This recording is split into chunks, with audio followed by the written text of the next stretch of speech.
کہ 3 دوست تھے سفر میں، تو ایک آگے بڑھ گیا اور منزل پر پہنچ گیا، اللہ کے نبی، پھر دوسرا چلا اور وہ منزل پر پہنچ گیا، ابو بکر، اب تیسرا راستے میں ہے۔ اب مسجد میں داخل ہوئے تو آپ کے ادھر ابو بکر تھے، ادھر عمر تھے رضی اللہ عنہ، سامنے صحابہ بیٹھے تھے۔ آپ نے ان سے فرمایا، دیکھ رہے ہو ہاکذا نحشر یوم القیامہ، میں قیامت کے دن ایسے اٹھوں گا، میرے سیدھے ہاتھ ابو بکر ہوگا، الٹے ہاتھ عمر ہوگا۔ ملہم مراد، سارے مرید، ایک شخص مراد، کتنے بڑے آدمی۔ تو صحابہ نے مشورہ کیا کہ فتوحات ہو گئی ہیں، کیسر اور کسریٰ کے خزانے مدینے میں آ گئے ہیں، اور عمر کا وہی حال ہے، وہی مجاہدہ ہے، وہی مشقت ہے، تو اب اسے نرم روٹی کھانی چاہیے۔ حضرت عمر کی روٹی کوئی کھا نہیں سکتا تھا، اٹک جاتی تھی گلے میں، اتنی سخت ہوتی تھی۔ تو انہیں لباس بھی، بڑے بڑے وفود آتے ہیں تو انہیں لباس بھی اچھا پہننا چاہیے، اور کوئی اب خادم رکھ لیں، اتنے غلام ہیں، کوئی خادم اپنی خدمت کے لیے رکھ لیں۔ یہ کون مشورہ کر رہے ہیں؟ زبیر بن عوام، طلحہ بن عبید اللہ، سعد بن ابی وقاص، عبد الرحمن بن عوف، علی بن ابی طالب، ابو عبیدہ بن جراح، 6 اصحاب عشرات المبشرہ میں سے 6 آدمی یہ مشورہ کر رہے ہیں۔ حضرت علی نے کہا، مانے گا نہیں، جو تم مرضی کر لو۔ حضرت علی نے کہا نہیں مانے گا، کہا نہیں، ہم انشاءاللہ منوائیں گے، ہم خود نہیں جاتے، ہم حضرت عائشہ کو بھیجتے اور حضرت حفصہ کو بھیجتے، دونوں امہات المومنین ہیں اور ایک بیٹی ہے، تو ان کی ضرور مانیں گے۔ تو یہ دونوں تشریف لائیں اور متکلم بنی حضرت عائشہ، کامر المومنین، آج آپ سے ایک بات کرنی ہے۔ کہنے لگے، کہو۔ کہنے لگے، اللہ کے رسول کے دور میں نہ دنیا آئی، نہ اللہ کے نبی نے دنیا کا ارادہ کیا، تو وہ مشقت میں گزر گئے۔ میرے باپ ابو بکر کے دور میں دنیا کی فتوحات نہ آئیں، نہ انہوں نے ارادہ کیا، وہ بھی گزر گئے۔ اب اللہ نے آپ کے لیے دنیا مسخر کر دی ہے، اور لہر بہر ہے، اور آپ کا وہی حال ہے، آپ کچھ نرمی کریں۔ وہ جو پچھلی باتیں انہوں نے کہیں، غلام رکھیں، اچھے کپڑے پہنیں، بڑے بڑے وفد آتے ہیں، نرم کھانا کھائیں، نرم بستر استعمال کریں۔ اور عمر کا رنگ بدلنا شروع ہو گیا۔ تو حضرت حفصہ دیکھ رہی تھے، بے ابا گیا چھت نال، تو جب حضرت عائشہ خاموش ہوئی تو کہنے لگے، یہ بتاؤ تمہیں یہ کس نے بھیجا ہے؟ تو کہنے لگی، پہلے کوئی ہاں نہ کرو تو پھر ہم بتائیں گے۔ کہنے لگے، اگر مجھے پتہ چل جائے نا کہ تمہیں کس نے بھیجا تو میں مار مار مار کے ان کے چہرے لہو لہان کر دوں۔ پھر فرمانے لگے، حفصہ تو گھر والی ہے نا، یہ بتا، کبھی اللہ کے نبی نے 2 ٹائم کھانا کھایا؟ زندگی میں کبھی 2 وقت کھانا کھایا؟ وہ کہنے لگی نہیں۔ فرمانے لگے، صبح کھاتے تھے تو شام نہیں کھاتے تھے، شام کو کھاتے تھے تو صبح نہیں کھاتے تھے، کہ جی اللہم نعم۔ ایک دفعہ تو نے ایک چھوٹے سے میز پر کھانا رکھ کے دیا تھا، تمہیں یاد ہے؟ تو اللہ کے نبی نے اٹھا کے زمین پہ رکھ لیا تھا اور کہا تھا، آکل کما یاکل العبد، کہ جی اللہم نعم۔ تمہیں یاد ہے اللہ کے نبی کا ایک ہی جوڑا ہوتا تھا، اور اسے وہ خود دھوتے تھے، اور بعض اوقات وہ خشک نہیں ہوتا تھا، اور بلال آ جاتے، یا رسول اللہ الصلاۃ، تو آپ کہتے ابھی میرے کپڑے خشک نہیں ہوئے، یہاں تک کہ نماز تاخیر ہو جاتی تھی اور آپ وہ خشک ہو کر اس کو پہن کے جا کے نماز پڑھاتے تھے۔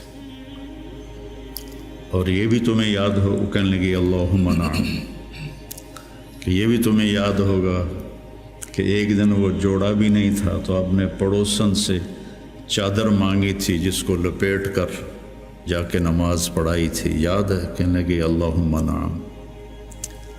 کہا نبی کا بستر کیسا تھا تیرے گھر میں؟ کہا ایک ٹاٹ تھا، اس کو میں دوہرا کر کے بچھا دیتی تھی رات کو۔ تو حضرت عمر کہنے لگے ایک رات تو نے اس کی 4 تہیں لگا دی، تو صبح اللہ کے نبی نے کہا حفصہ میرا بستر تبدیل کر دیا ہے؟ کہ نہیں یا رسول اللہ وہی ہے، بس 2 کی 4 تہ لگا دی۔ کہا اس کو دوبارہ ویسے ہی کر دے، مجھے رات کو اٹھنے میں مشکل پیش آئی اس کی نرمی کی وجہ سے، یاد ہے؟ کہنے لگی اللہم نعم۔ تو فرمایا اللہ کے نبی نے کبھی 2 سالن کٹھے کھائے؟ اللہ کے نبی نے کبھی 2 سالن کٹھے کھائے؟ کہنے لگی نہیں، کوئی نہیں کھائے۔ تو حضرت عمر رونے لگے، فرمایا کہ جنہوں نے تمہیں بھیجا ہے نا انہیں جا کر کہو کہ 3 دوست تھے سفر میں، تو ایک آگے بڑھ گیا اور منزل پر پہنچ گیا اللہ کے نبی، پھر دوسرا چلا اور وہ منزل پر پہنچ گیا ابو بکر، اب تیسرا راستے میں ہے، ان کے راستے پر رہے گا تو پہنچے گا ورنہ بھٹک جائے گا۔ والذی نفسی بیدہ، اس رب کی قسم جس کے قبضے میں میری جان ہے، میں اپنے آپ کو اسی حال پہ رکھوں گا حتی تلحق روحی باللہ، یہاں تک کہ میں اپنے رب کے ساتھ جا کے مل جاؤں۔ جن کو اپنی ذات کی طرف نبی کی محنت متوجہ کرتی، تحریکیں اوروں کی طرف متوجہ کرتی، اور انبیاء کی محنت یا قوم اعبدوا اللہ ما لکم من الہ غیر، یا قوم انی لکم نذیر مبین ان اعبدوا اللہ واتقوہ واطیعون انی لکم نذیر مبین انی لکم ناصح امین۔ اور جب خنجر لگ گیا اور پتہ چل گیا کہ بچنا ممکن نہیں ہے، تو اپنے بیٹے کو بلایا عبداللہ بن عمر، فرمانے لگے جاؤ عائشہ کے پاس اور ان سے کہو کہ عمر اپنے ساتھیوں کے ساتھ دفن کی اجازت چاہتا ہے، اور امیر المومنین نہ کہنا، عمر کہنا، چونکہ اب میں امیر المومنین نہیں ہوں۔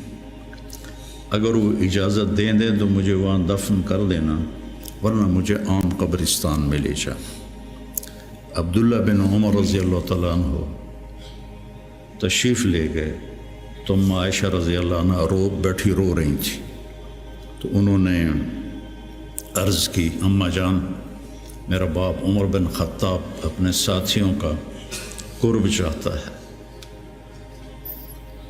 تو حضرت عائشہ رضی اللہ عنہ نے روتے ہوئے کہا یہ جگہ تو میں نے اپنے لیے رکھی تھی، لیکن اگر عمر طلبگار ہے تو مرحبا بعمر۔ واپس آئے، کہا ابا جان ابشر قد اذنت، اجازت ہو گئی۔ کہ بیٹا ممکن ہے میرے شرم میں کہا ہو، جب میں مر جاؤں پھر دوبارہ میرا جنازہ لے جانا اور باہر رکھ دینا، اور پھر ایک دفعہ دوبارہ پوچھنا، اگر اس وقت اجازت ملے پھر مجھے اندر لے جانا۔ اتنے میں حضرت علی آئے تو بڑے گھبرائے ہوئے تھے، تو حضرت علی نے پوچھا اتخاف من الموت؟ کہا نہیں، الذی بعد الموت، الذی بعد الموت، جس ہستی نے 22 لاکھ مربع میل میں اسلام پھیلایا، تو کہنے لگے ڈرو نہیں، میں نے کئی دفعہ سنا کہ اللہ کے نبی نے کہا خرجت انا و ابو بکر و عمر، دخلت انا و ابو بکر و عمر، جیت انا و ابو بکر و عمر و سیدہ کہول اہل الجنہ ابو بکر و عمر۔ کہ میں نے کئی دفعہ سنا، حضرت حسن بھی ساتھ۔ تو کہنے لگے قیامت کے دن گواہی دو گے میری؟ کہا میں بھی دوں گا، حسن بھی دے گا، میں بھی دوں گا، حسن بھی دے گا۔ تو حضرت علی چلے گئے، تو موت کی آہٹ محسوس کی، تو عبداللہ بن عمر نے گود میں سر رکھا ہوا تھا، کہنے لگے عبداللہ میرا سر زمین پر ڈال دے۔ انہوں نے پنڈلی پہ رکھ لیا، وے حق، سنتے نہیں ہو میں نے کیا کہا، مجھے زمین پہ ڈال دے۔ انہوں نے سر زمین پہ رکھ دیا، تو اپنا چہرہ زمین میں ایسے رگڑنا شروع کیا، ایسے ویل لک یا عمر ان لم یغفر لک ربک، یہ کہنا شروع کیا، ویل لک یا عمر ان لم یغفر لک ربک، ویل لک یا عمر، ویل لک ولامک یا عمر ان لم یغفر لک ربک۔ یہ کہتے کہتے جان نکل گئی، اور لوگ اکٹھے ہوئے۔ تو حضرت عبداللہ ابن عباس کہتے ہیں کہ کسی نے میرے کندھے پہ ہاتھ رکھا، تو میں نے مڑ کے دیکھا تو علی تھے، رو رہے تھے، کہہ رہے تھے کہ نہیں، بات کی بات، حضرت صہیب رومی نے جنازہ پڑھایا، وصیت کی تھی میرا جنازہ صہیب پڑھائے۔ ان 6 کو تو ڈال دیا تھا نا شورا میں، تو صہیب نے جنازہ پڑھایا، جنازہ اٹھایا گیا اور آ کر حضرت عائشہ کے دروازے پر رکھا گیا، اور عبداللہ بن عمر آگے بڑھے کہ اماں جان میرا باپ حاضر ہے، اندر آنے کی اجازت چاہتے۔ تو عائشہ رضی اللہ عنہا نے اپنی چادر اٹھائی اور اپنے آپ کو ڈھانپا اور باہر نکل گئی، مرحبا بعمر۔ تو جب آپ کی تدفین ہو رہی تھی تو عبداللہ بن عباس نے کہا کہ میرے کندھے پر کسی نے ہاتھ مارا، تو میں نے دیکھا تو علی رضی اللہ عنہ رو رہے تھے، کہہ رہے تھے عمر مجھے پتا تھا تیرے سوا یہاں اور کوئی نہیں آ سکتا، تیرے سوا یہاں اور کوئی نہیں آ سکتا، مجھے پتا تھا تو یہیں آئے گا۔ علم کا یہ منتہا ہے، اس کو اگر ہم اپنی آپ ذات کو بیچ میں سے نکال دیں گے تو ہم گرنا شروع ہو جائیں گے۔ تجھے کیوں فکر ہے اے گل دلے صد چاک بلبل کی، تو اپنے پیرہن کے چاک تو پہلے رفو کر لے۔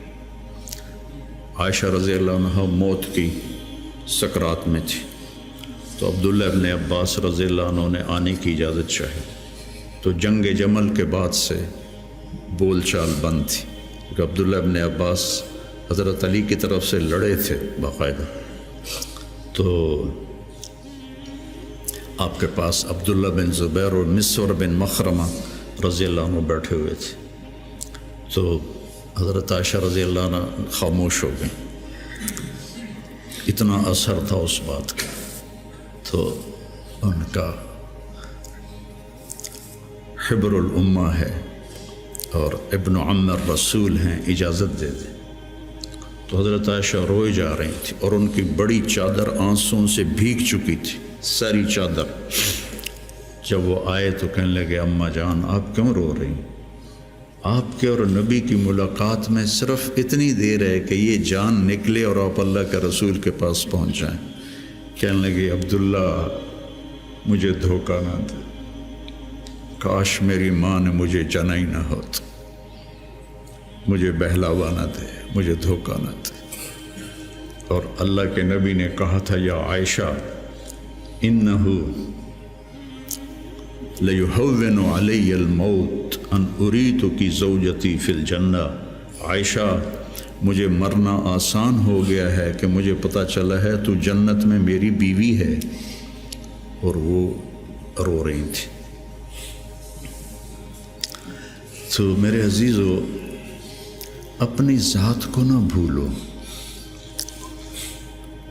اپنی ذات کو سامنے رکھو گے تو آپ ترقی کرو گے، اپنی ذات کو بھلا دو گے اور عیب پکڑتے پکڑتے، کمیاں پکڑتے پکڑتے آپ کو اپنا آپ بھول جائے گا۔